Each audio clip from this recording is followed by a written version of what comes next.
My name is Daniel Seda. I'm from Raleigh, North Carolina. So I don't think I would be the man I am today without surviving cancer, working through that process, seeing death at a young age, and knowing that you have to live life. You know, you have to be who you are. You can't be afraid. You know, I saw so many kids die. I had a really good friend who taught me sign language, you know, and she had the same thing I had, which was acute lymphoblastic leukemia. And I didn't understand that I was suffering so much.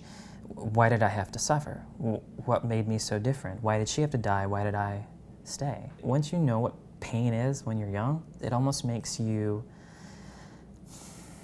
be a little mad at you having to feel that pain as a young kid. You're like, why can't I just be normal? So that was pretty much the theme for my life growing up. Why can't I just be normal? Eventually, after chemotherapy and radiation therapy, I got to leave the hospital, and then I entered life as a so-called normal kid.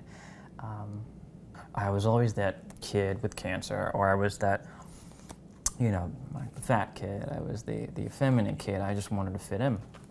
There was one time when I was in the cafeteria, and I used to get made fun of a lot. You know, I had the bowl cut in the 90s, just after my rat tail phase, or whatever, and I was really big. I was about 180 pounds in the 8th grade, and one day in the cafeteria, I was like eating my, you know, little sandwich, and all of a sudden, out of nowhere, this huge thing hits me in the face, and I'm like, what is that? Out of the blue.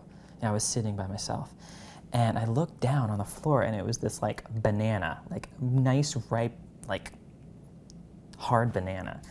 And I looked up, and like all I heard was like jeering like across the cafeteria, and I couldn't even see straight because my eye was just like throbbing, you know. And there was a lot of those situations where, you know, I was called faggot and called all these things, walking down the hallway and having the girls behind me be like, he got too much sugar in his tank, because my butt's really big and it shakes out when I walk. But you know, you just deal with it, and eventually I learned to laugh it off. And finally I said, wait a minute, okay. So I have all these things going on that makes me so-called different. Might as well just embrace it. So that was that.